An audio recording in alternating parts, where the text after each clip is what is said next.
Bro, তোমার মাথায় যদি এটা থাকে যে আমার ভাগ্যটাই খারাপ, আমি লাইফে বড় কিছু করতে পারবো না, তাহলে এটা হচ্ছে তোমার সব থেকে বড় ভুল। আমি প্রায় জনকে এরকম বলতে দেখি যে যখনই কেউ লাইফে খুব বড় কিছু অ্যাচিভ করে, আরে ওর ভাগ্যটা ভালো ছিল, আরে ওর বাবার কাছে প্রচুর পয়সা ছিল, ও এই কলেজ থেকে এডুকেশন নিয়েছে, এই স্কুল থেকে এডুকেশন নিয়েছে, তার কাছে এত অপরচুনিটি ছিল, তার জন্য সে করতে পেরেছে। ঠিক আছে, অবশ্যই সেটা সত্যি, তার কাছে অপরচুনিটি ছিল বলে সে করতে পেরেছে। কিন্তু এমন অনেক উদাহরণ আছে যারা দেখবে যে তাদের কাছে অপরচুনিটি থাকা সত্ত্বেও তারা কিছু করতে পারে না।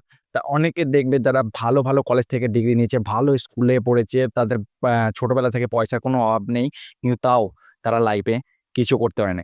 সেই জায়গাতে এমন অনেকজনকে দেখবে যাদের কিছু ছিল না, যারা হয়তো ঠিক দুবেলা করে খেতে পেত না, এবং তারা আজকে হিস্ট্রি ক্রিয়েট করে গেছে। যেমন স্টিভ জবস, যে আইফোনের ফাউন্ডার, সে দুবেলা ঠিকমতো খেতে পেত না, আজ সে হিস্ট্রি ক্রিয়েট করে গেছে। ভুবনেশ্বর কুমার, ইন্ডিয়ান ক্রিকেটার, যার একসময় জুতো কেনার পয়সা ছিল না, সে আজ কোথায় দাঁড়িয়ে আছে। রোহিত শর্মাকে তার বাবার কোচিংয়ে দেওয়ার মতো ক্ষমতা ছিল না, তা সে লোকের কাছে টাকা ধার করে রোহিত শর্মাকে কোচিংয়ে ভর্তি করেছিল। আজ রোহিত শর্মা কোথায় দাঁড়িয়ে আছে। তাই ভাগ্যের ওপর দোষ দিয়ে কোনো লাভ নেই। আজকে তুমি একটা মিডিল ক্লাস ফ্যামিলিতে বা দরিদ্র ফ্যামিলিতে জন্মগ্রহণ করেছো, ঠিক আছে, এটাতে তোমার কোনো হাত নেই, এটা টোটালি তোমার এই ভাগ্যের ব্যাপার। কিন্তু এর পরে তুমি কি করবে সেটা ডিফাইন করছে তোমার কর্ম, এখানে তোমার ভাগ্যের কোনো হাত নেই। আর এই ক্ষেত্রে আমাদের হিন্দু ফিলোসফি যেটা বলে সেটা হচ্ছে, তুমি কোথায় জন্মগ্রহণ করবে, মানে তোমার ছোটবেলাটা কেমন হবে, এটা ডিফাইন করছে তোমার আগের জন্মের কর্মের ফলের উপর। আগের জন্মে তুমি যদি কোনো ভালো কর্ম করে থাকো, তাহলে তোমাকে একটা ভালো ফ্যামিলিতে জন্মগ্রহণ করবে, তোমার ছোটবেলা খুব ভালো যাবে, তোমার আশেপাশের এনভায়রনমেন্ট টোটালি সব ভালো যাবে।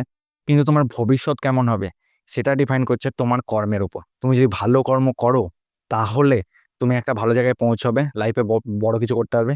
আর যদি ভালো কিছু না করো, তুমি যদি টাইম পাস করো, বন্ধুদের সঙ্গে আড্ডা মেরে উড়ে দাও, বাবার প্রচুর পয়সা আছে, হ্যাঁ, ফুর্তি মেরে অ্যাশ করে উড়ে দাও, তাহলে তুমি লাইফে বড় কিছু করতে পারবে না। তো তুমি যদি একজন নর্মাল মিডিল ক্লাস বা লোয়ার মিডিল ক্লাস ফ্যামিলিতে জন্মগ্রহণ করো, এটার জন্য নিজের ভাগ্যকে দোষ দেওয়ার কোনো দরকার নেই। যেটা হয়ে গেছে হয়ে গেছে, সেটা কিন্তু তোমার হাতে নেই। তোমার হাতে আছে কি, কর্ম করে যাওয়া। তুমি তোমার প্রেজেন্ট মোমেন্টকে কাজে লাগাও, তোমার ফিউচার অটোমেটিকলি বেটার হবে। কিন্তু তুমি যদি প্রেজেন্ট সময়কে কাজে না লাগাও, তুমি প্রেজেন্ট সময়ে বন্ধুদের সঙ্গে আড্ডা মেরে, মদ খেয়ে, গাঁজা খেয়ে, মেয়েবাজি করে, ফুর্তি মেরে, অ্যাশ করে উড়ে দাও, তাহলে কোনো দিন তোমার ফিউচার ভালো হবে না। একটা কথাতেই আছে যে positive experience itself A negative experience, and negative experience itself a very very very positive experience.